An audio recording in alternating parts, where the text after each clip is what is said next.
অনেক সময় দেখা যায় রোগীরা এসে আমাকে বললো যে ডাক্তারবাবু, আমার অমুক পরিচিতের দাঁত তুললো তারপরেই ক্যান্সার হয়ে গেল। এটা কি সত্যি? না, এটা কিন্তু একটা মিসনোমার। এর কারণটা কি, মনে করুন আপনার মাড়ির ক্যান্সার, মাড়িটাকে তো আপনি প্রথমে বাইরে থেকে দেখতে পাচ্ছেন না, আপনি ওপরে দাঁতগুলো দেখতে পাচ্ছেন, ক্যান্সারটা রয়েছে দাঁতের তলায়।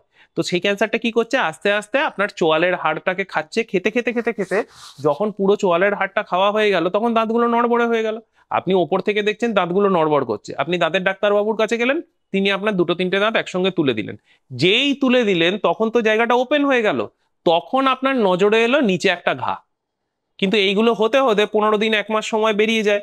তো তাতে সাধারণ মানুষ কি ভাবে, যে প্রথমে তো ঘাটা ছিল না, ক্যান্সারটা ছিল না, কিন্তু এখন দাঁত তোলার পরে ক্যান্সার হয়ে গেল। তা নয়, ক্যান্সারটা আগেও ছিল, কিন্তু যেহেতু দাঁতগুলো ছিল আপনি ক্যান্সারটা দেখতে পাচ্ছিলেন না।